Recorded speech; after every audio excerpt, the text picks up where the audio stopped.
Chicago Daily News, Tuesday, November 26th, 1963. It is the newspaper's 88th year, and in Chicago it's partly cloudy, cooler.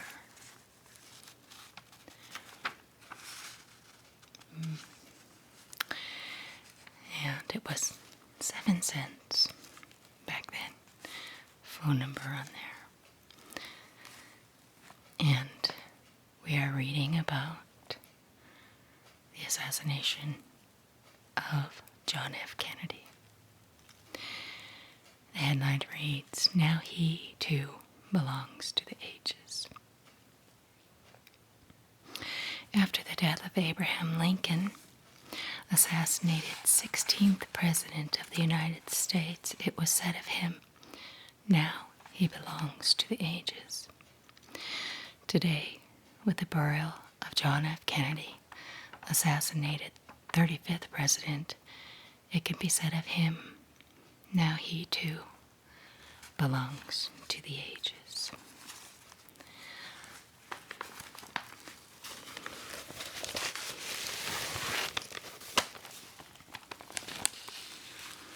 A very tragic thing that happened in 1963 on November 22nd. Let's remember Mrs. John F. Kennedy and her 2 children, Caroline and John Jr., leave St. Matthew's Cathedral behind casket of President after funeral mass. Beside the widow is Attorney General Robert Kennedy. Caroline Kennedy looks up questioningly, almost sympathetically, at her mother as they leave St. Matthew's Cathedral after funeral mass. At right is John Jr., who is 3 years old today. Oh, so John, his birthday was November 26th. Okay. So he had a birthday, right? 4 days after his father was killed. One of the headlines reads, "A President is at Rest." Story of the funeral. I'll just read the beginning of it.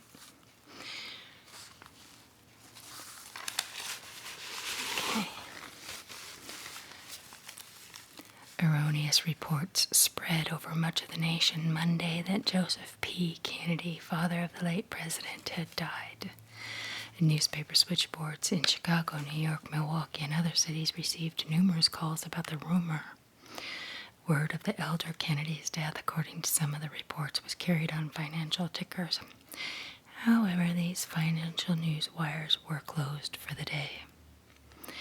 The late president's ailing father is at his summer home in Hyannisport, Massachusetts, where he went for a motor ride Monday morning.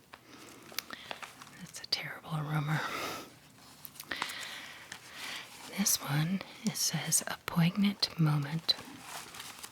Perhaps the most touching scene of the whole sad day came as Mrs. Kennedy came down the church steps after the funeral mass, holding John Jr. and Caroline each by one hand. John, who was spending his 3rd birthday at his father's funeral, was looking off at an army band playing. Caroline wiped her eyes with the sleeve of her blue coat. Then John looked up at his mother, and suddenly he, too, wiped his eyes. Mrs. Kennedy leaned over and appeared to take something from his hand. Comforted now, John saluted in the direction of the casket." Another article is the accused also buried. And it says, "Why I Killed Oswald." Jack Ruby issued through his lawyer a statement on why he killed Lee H. Oswald, accused slayer of President Kennedy. Wow. Let's open this up. Let's see, this paper is really old. So I need to be very gentle with this. You can see how golden orange and yellowed, I guess you would call it, but it's more gold. And some of these pieces here are getting frayed. Alright, let's go in, take a look at some of this. The Last Journey, Kennedy, born to a hero's grave. His countrymen and the world paid tribute Monday to John F. Kennedy, hero, president, and martyr in the most widely witnessed funeral in history. Hundreds of thousands watched his beautiful young widow lead their two small children into St. Matthew's Cathedral to hear Richard Cardinal Cushing commend to God the soul of thy servant John. So, I have to be so careful here. A broken-hearted nation could find new strength in her bravery as she maintained her composure in the face of a tragedy that left much of the world weeping. And it could take pride in the great assemblage of the world's mightiest leaders, kings and premiers, princes and presidents, who came from all around the globe to honor the departed leader of a majestic land.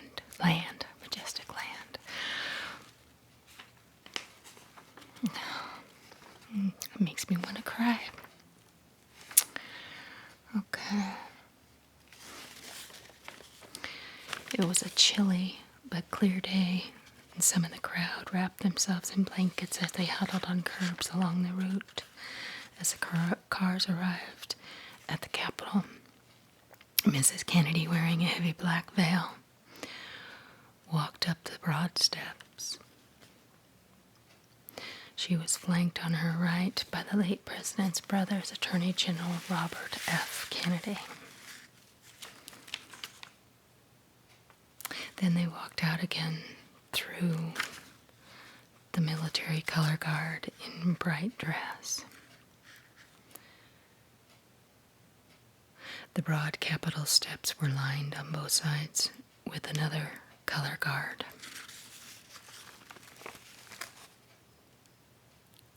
The dead president's daughter, Caroline, waited for her mother in the limousine. At 9:50 a.m., the command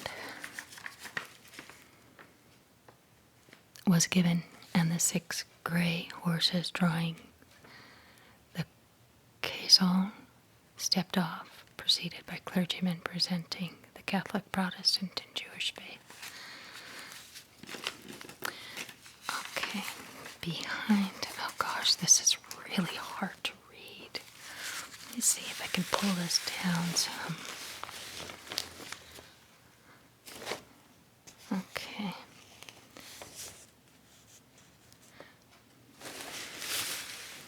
The body of the late president, a World War II naval hero and Pulitzer Prize-winning author of Profiles in Courage, was drawn through the streets on the same caisson that bore the remains of Franklin D. Roosevelt. Let's see. The Mass began at 11:16 with Cardinal Cushing reciting the prayer in Latin.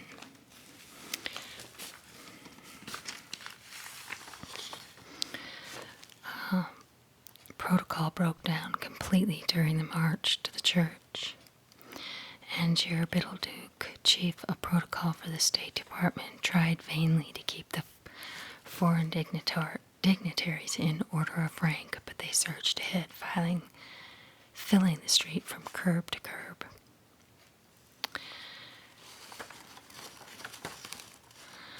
Walking ahead of the color guard were the Joint Chiefs of Staff, led by General Maxwell D. Taylor. It was a huge, huge event.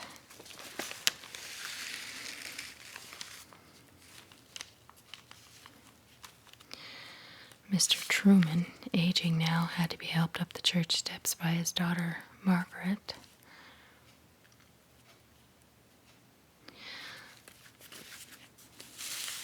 Supported on the arm of Mrs. Kennedy,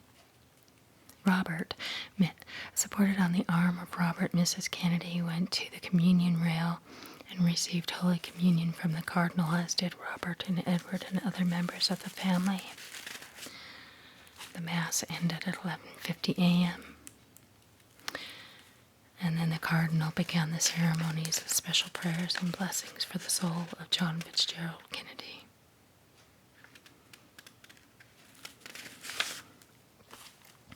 A band played the Navy hymn in tribute to Mr. Kennedy's wartime heroism as a PT boat commander, as the white gloved honor guard followed the flag.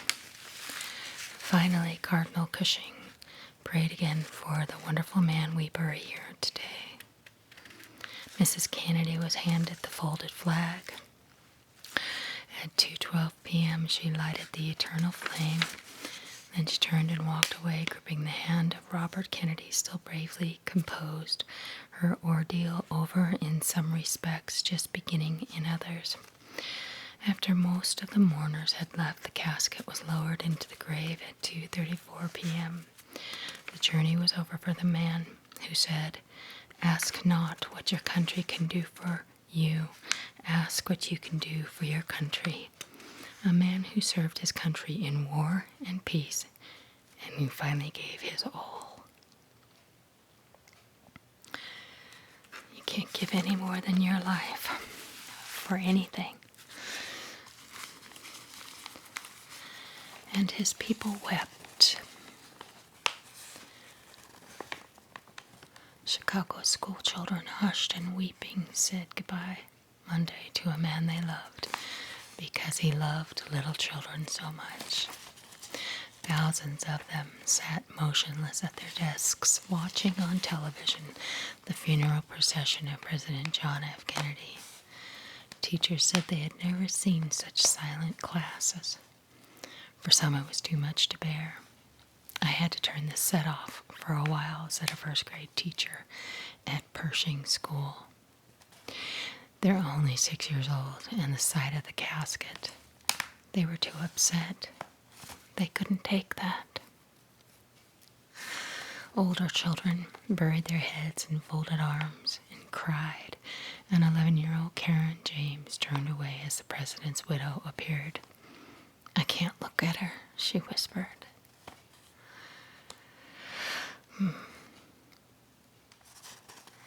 At Pershing, as at nearly 500 other Chicago public schools, youngsters turned away from the television sets at 9:15 a.m. to hear a tribute to late President from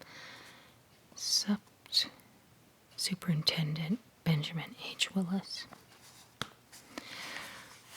The children all joined him in singing "America the Beautiful," and when it was over, little Karen James said, "I'm going to join the Peace Corps when I'm grown." 2 10-year-old boys, Sheridan Clark and George Carey, began to whisper, "I liked the way he talked so much. I liked that thing he said about what you can do for your country." Public schools were closed at 10:30 a.m. so youngsters could be with their families at home or church at the hour of the funeral.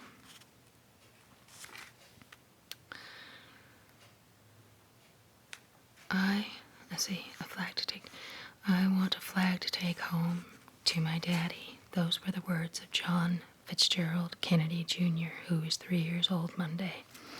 The little boy was seen by millions of people clutching the tiny American flag in his fist as he walked down the 36 steps of the Capitol on Sunday.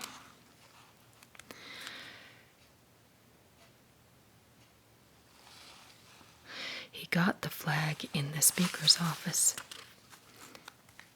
for the tall man with laughing blue eyes who used to love him and pet him and take him on helicopter rides. The president who is no more. John John, as his father affectionately called him, was taken there when he got restless in the rotunda where he had to be so still and couldn't break loose from his mother's firm hold. His father was rarely still. If his father, who was rarely still, would have understood. The passages in the Bible that Kennedy favored. Joel 2:28, and it shall come to pass afterward that I will pour out my spirit upon all flesh, and your sons and daughters shall prophesy. Your old men shall dream dreams, your young men shall see visions. Another one of John Kennedy's favorite verses was Proverbs 29:18. Where there is no vision, the people perish. Psalms 127.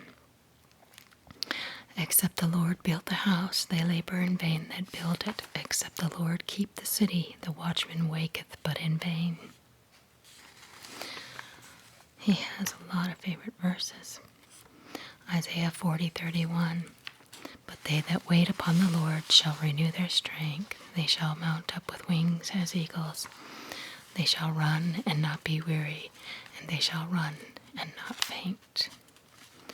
Another of his favorite verses is in Luke 9:62. And Jesus said unto him, No man, having put his hand to the plow and looking back, is fit for the kingdom of God. Wow. Ecclesiastes 3:1-8. To everything there is a season, and a time to every purpose under the heaven. A time to be born and a time to die. A time to plant and a time to pluck up that which is planted. A time to kill and a time to heal. A time to break down and a time to build up. A time to weep and a time to laugh. A time to mourn and a time to dance. A time to cast away stones and a time to gather stones together. A time to embrace and a time to refrain from embracing. A time to get and a time to lose.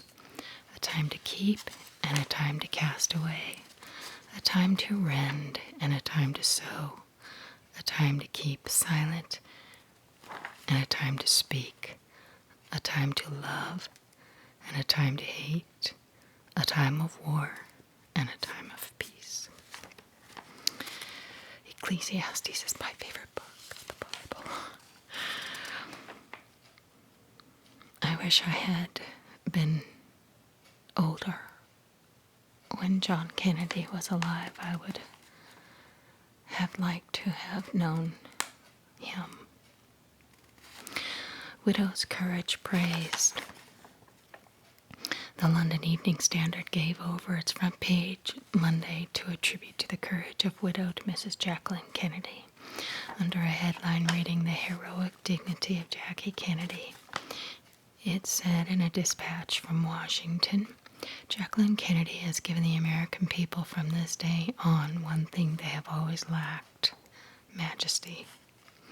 Describing Mrs. Kennedy as beautiful, dignified, and imperious, it said she was leading kings, queens, princes, and prince ministers to the last rites of her martyred husband. Wow.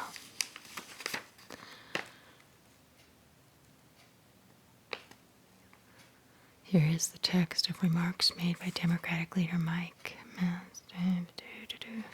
don't think I want to read that. Oops, yeah, ripping parts of it. Okay. Wood coffin bears Oswald to police guarded burial. That part of it I just don't even want to think about. And Ruby, who killed Oswald, they say is linked to the West Side Chicago mob.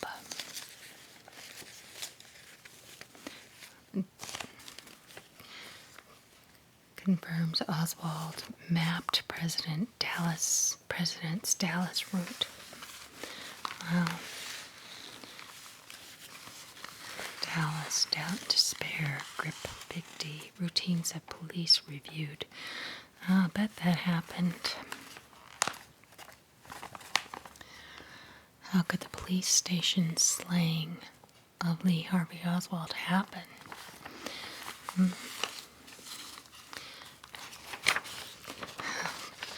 Not even gonna go there. Johnson Touch is expected to get action on the Hill. To differ from the Kennedy Touch in this one area, at least President. Wait, I'm not sure I understood what that said. Let's try that again. Johnson Touch is expected.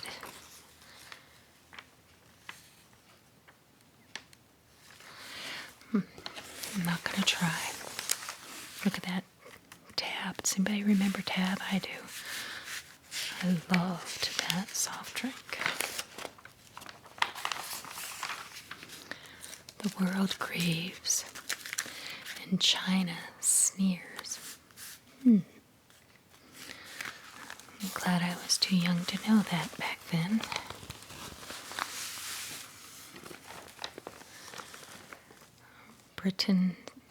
Brighton's fear sag in Russ relations. I don't even know what that means. French call widow Lady Courage. Lady Courage. The French called her Lady Courage. Francis thought turned Monday toward Mrs. Jacqueline Kennedy, the Grande Dame. So I don't even know how to say that word. Words appeared unequal to express the profound admiration of the French people for the bereaved widow, who, with her own body, had tried to shield her husband from bullets, and later remained poised, dignified, and ever-present in accompanying his coffin. French observers call her Lady Courage.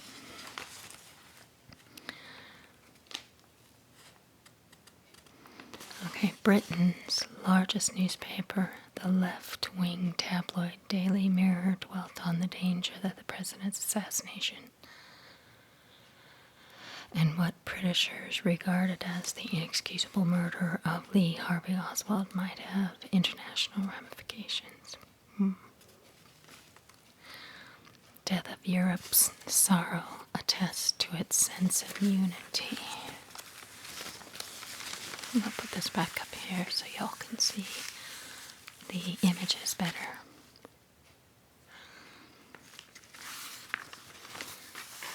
Irish cousin is just in time.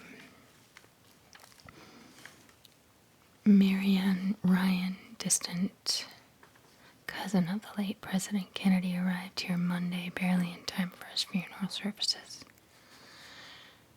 After a 1,000-mile flight from Ireland via jet and a tiny taxi plane.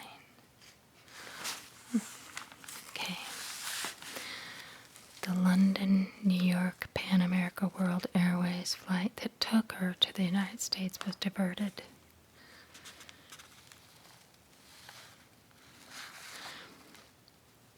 Russ, deeply grieved, and Anastas I. Mikoyan, first deputy premier of the Soviet Union, here Monday for President Kennedy's funeral, said the Russian people are deeply grieved. Wow, that is touching. Pistol bullet in this man's life. Depth of Europe's sorrow attests to its sense of unity. In the depth of their mourning for America's John F. Kennedy, the peoples of this old and often turbulent continent have begun to sense something new. To a degree that many had not appreciated previously, they somehow have grown closer together. They are not yet a family, not yet the partnership with the Americas that was Mr. Kennedy's dream. Their governments may still be hesitant and querulous. The formal alliances may seem on occasion to be merely empty shells and genuine peace an unattainable prize. But so far as the people are concerned, the vision and leadership that Mr. Kennedy personified for them have moved them perceptibly nearer to their goals. Chancellor Ludwig Erhard phrased it with simple dignity. Mr. Kennedy, he said, has restored the self-confidence of the West. It would be so nice to have a president like that once more. Busy Chicago takes time to show grief. The usual hum of activity in metropolitan Chicago fell to a murmur Monday as the city mourned President John F. Kennedy.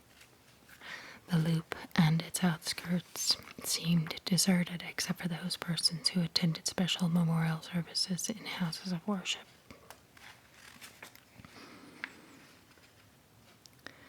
Oh well, Spellman conducts service in Rome. Cardinal Spellman bent low before the great altar of the Basilica of St. John Lateran, the Pope's own cathedral, in a requiem mass Monday for President Kennedy. At the same time, the mournful drama of his funeral was unfolding in Washington. Memories of a young president. Daily News White House man tells personal impressions.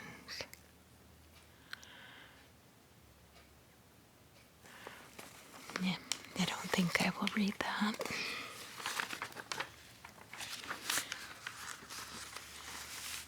Aren't these amazing? 1963 newspaper. Okay, come on now. Let's go, paper.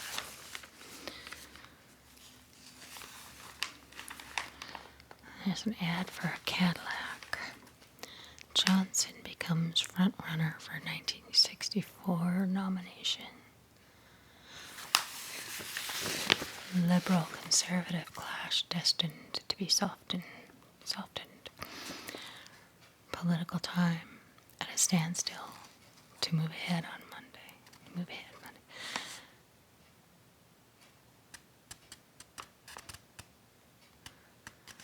Civil rights, assassins, politics. As the new president, Lyndon Johnson is the front runner for the nomination next year. Okay.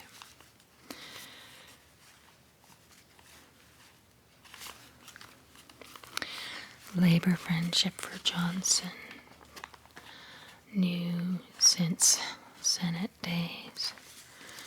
Riderless horse, a symbol.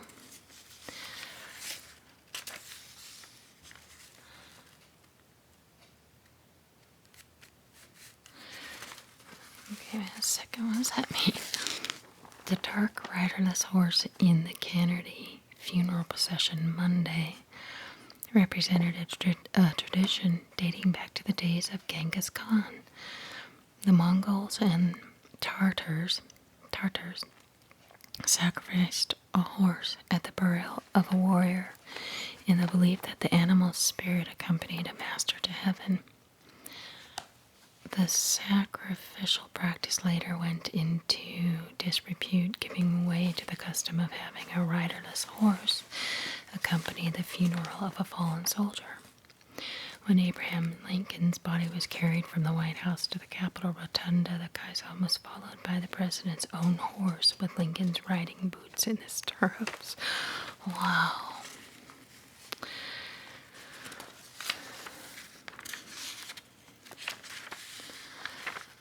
Well, the frisky animal that followed the caisson bearing President Kennedy's body during the procession Sunday and Monday is owned by the Army and is used exclusively for such solemn occasions. And the horse's name is Black Jack, 11 years old.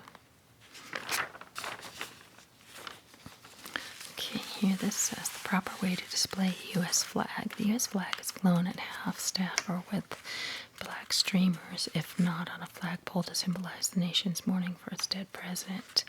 And here's how you can display your flag during the 30-day mourning period declared by President Johnson. At half-staff, if on a flagpole, the flag should be taken down each night as under normal circumstances. However, when the flag is lowered in the evening, it first is raised to the top of the pole for an instant. The reverse is true. In the morning, the flag is raised to the top and then lowered halfway. Fascinating. So that's sort of a ceremonial recognition. If the flag is displayed on a fixed diagonal pole or from the side of a building,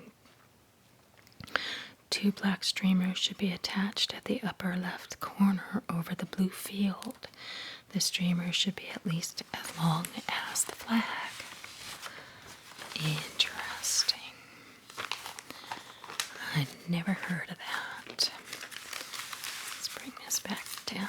Let's see. A weekend for history.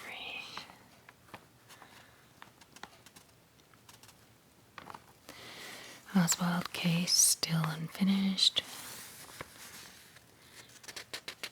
2 great men, so much alike. Who are they referring to? A century ago there lived a man who was a great man, willing to fight for what he believed in.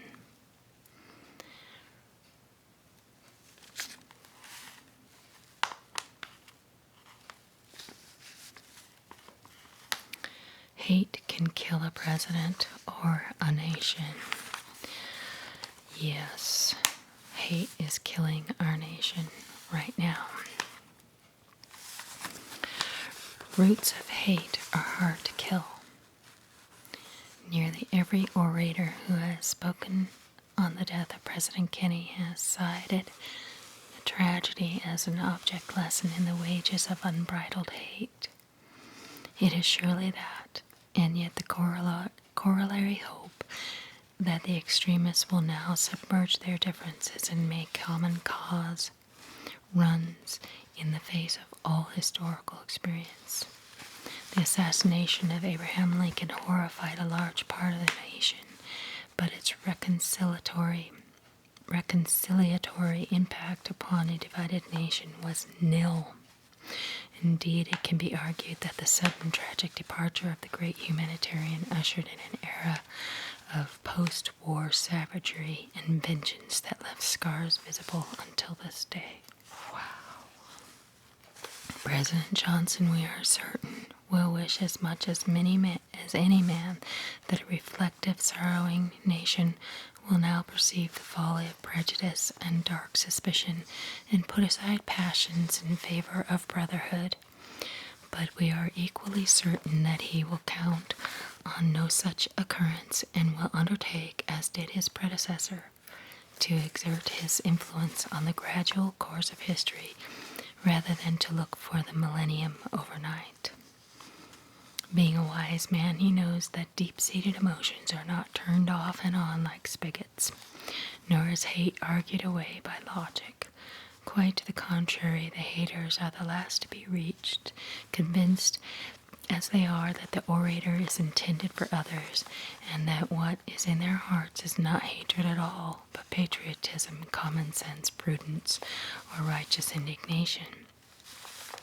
We do not, of course, deny the validity of the lesson drawn from the grim and malevolent deed. We suggest only that the tides of human history are too massive to be deflected in a single sorrowful weekend.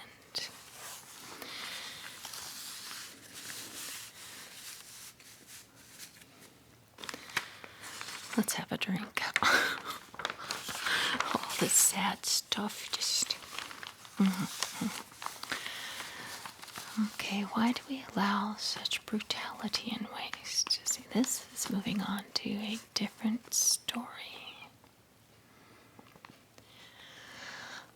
Hunting, talking about hunting, charge of the dude. There should be, this letter was forwarded by her. Okay, it's really worth it. Is it true that the people who hunt today have constitutional authority for their right to bear firearms? Why are firearms so easy to get? Our tribute to be measured by personal rededication. Oh, here's the funnies. I wish I could convey something light and funny.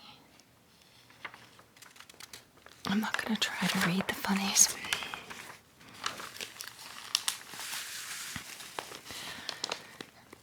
Eight long, mournful blocks. Wow, what a picture that is.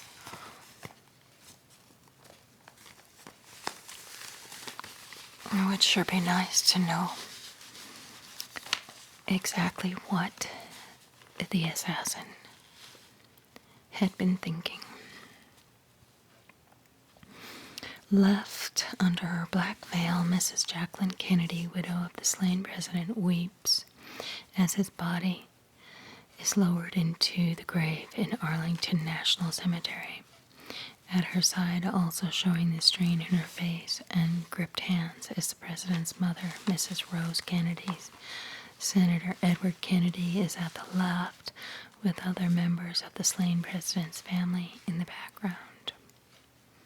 Below, the U.S. flag that covered the casket bearing the slain president is given to Mrs. Kennedy at the graveside service. She does look distraught in those photographs. Okay, something a little less heavy. No pun intended. Because here we're talking about full figures. That's heavy. Okay, a Chicago designer plays Santa Claus to the woman with a fuller figure.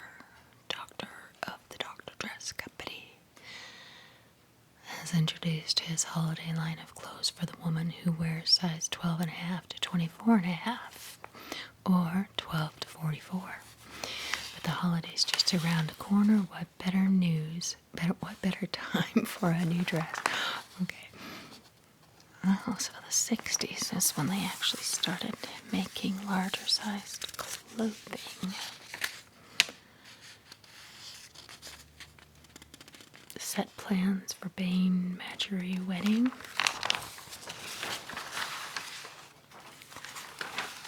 Okay.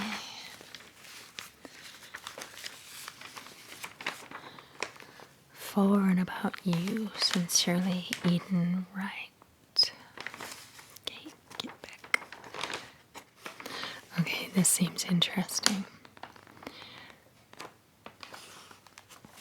Okay, I'm gonna have to bring this down because I cannot reach it. Okay. Strange footsteps follow her on wooden path. Dear Eden Wright, what I'm going to tell you will seem odd, but it is much more so to me, and it is troubling me very much. For the past 3 weeks, a man has been following me after I get off the bus on my return from work. I first began to notice this when I heard footsteps behind me, footsteps that weren't usual because my mother and I live on a lane where there are no other houses. The bus stops in the middle of town, but to get to my house, I have to take a wooded path. Well, I began to hear footsteps behind me after I came to the path, but when I would turn and look, I could see no one. At first, I thought my imagination was running away with me. Then one evening, I turned quickly and saw a man step behind some trees. I haven't told my mother about this because she has been very much upset with the recent death of my father and has been uneasy about the isolation of her house ever since we moved there. I have considered going to the police, but I'm afraid they will laugh it off as a girl's fancy. After all, I can't even describe the man. Signed, Worried. That's no matter. Go to the police and tell them what you have said to me. For all you know, they may have received complaints from other people.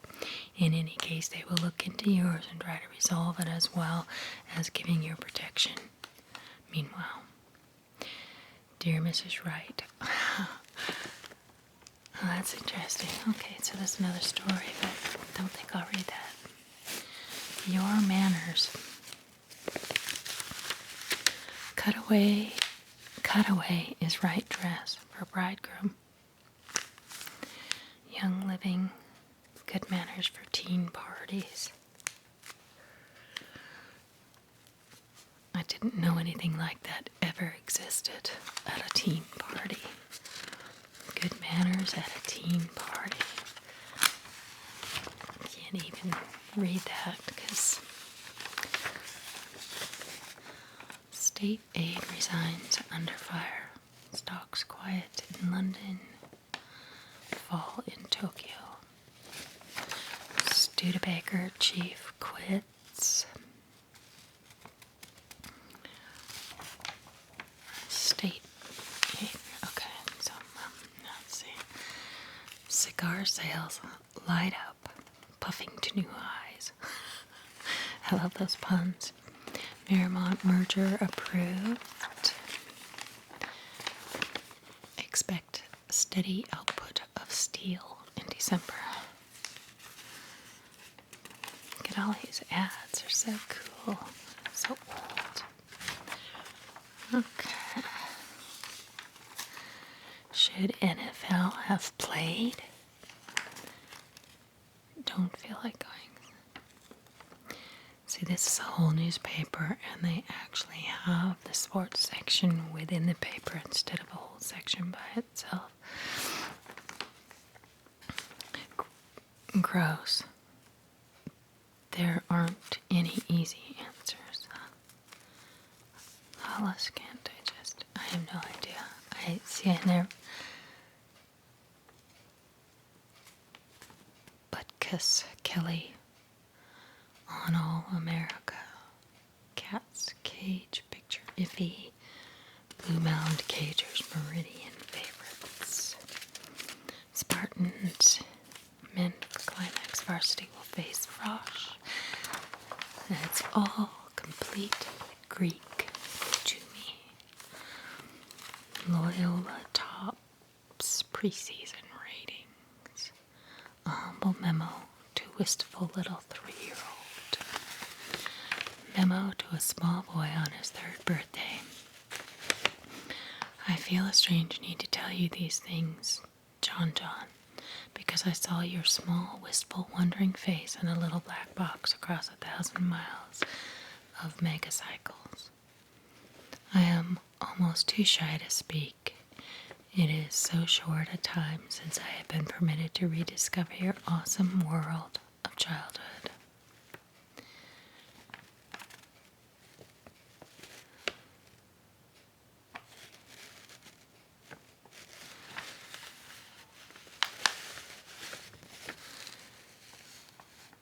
Your daddy was the tall, gay, smiling giant who worked so hard in that grown-up wonderland of desks and thick carpet and tiny ships that were not really toys. It will be a long time before you understand the dreadful thing that took your daddy away. Life is so new to you that you cannot comprehend death. Perhaps I must tell it like a fairy tale. Once there was a great and powerful prince. No, let's start over. Once there was a tall, thin man who found somewhere in the islands of the Pacific or in the council of his people a sense of destiny. He heard the wails of the poor and the oppressed, and he understood. He studied the ways of men and their sciences so that he might learn to lead his people. And as he worked, his brain and his heart filled with the urgency of their need, it came to pass.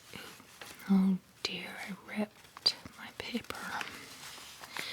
It came to pass that the people put into his hands the greatest power in the land, and because it was the greatest land, he became the most powerful man in the world.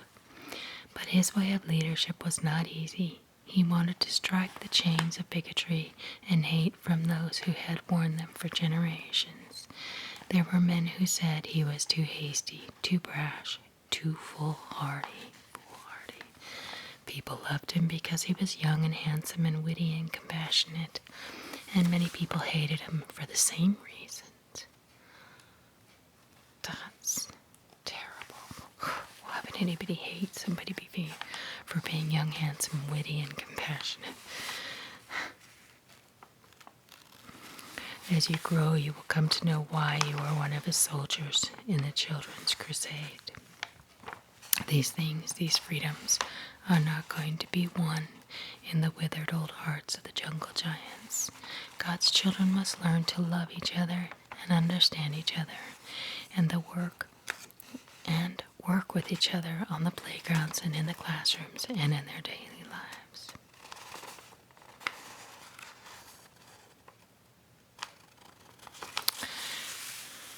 Interesting. A memo to a little 3-year-old.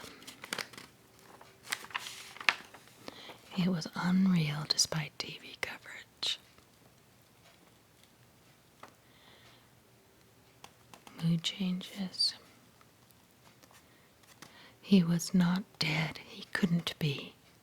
Was he not there on our television screens? The shot of the flag-draped casket in the east room of the White House? A mistake. The remarkable coverage of the Oswald case in Dallas? A separate story, unrelated. The two stories could not be tied together. It began to sink in a trifle, on Saturday evening when the television commentators told us of John Jr. wandering the hushed corridors of his home, the White House, and wondering where his playmates were. TV viewers of Oswald's shooting couldn't believe it. Most viewers did not realize what had happened when they saw Lee Harvey Oswald shot down on live television. We were watching with our younger daughter Patricia, she's 10, when it happened, said Stephen Klein. She was silent at first, and we didn't know ourselves. Our first impression was of the pandemonium in the jail corridor. I keep asking myself whether Oswald was shot to keep his mouth shut about who might have been behind him, or whether the man who shot him did it out of a sense of revenge for the American people. Interesting.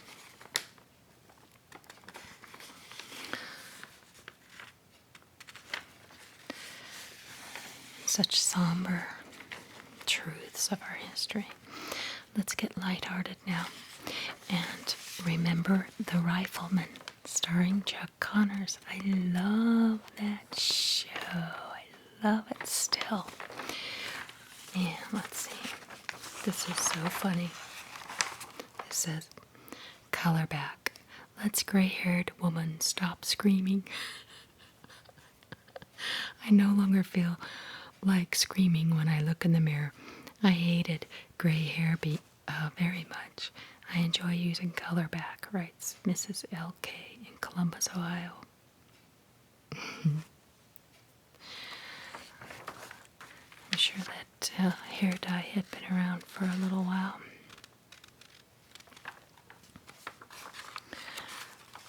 Okay.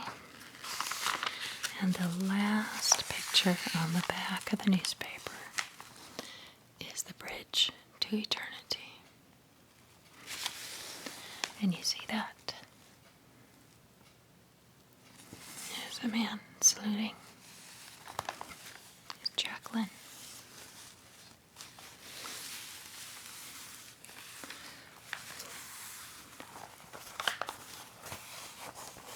The funeral cortege bringing the body of the slain President Kennedy to its final resting place in Arlington National Cemetery crosses Memorial Bridge spanning the Potomac River to enter the National Shrine. The Lincoln Memorial tribute to another president who died at the hands of an assassin is in the background.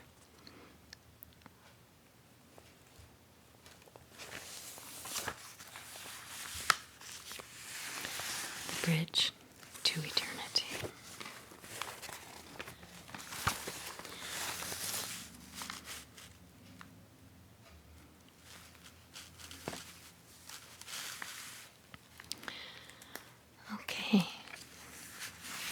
that's it. Thank you so much for joining me in memory of our President Kennedy on this day.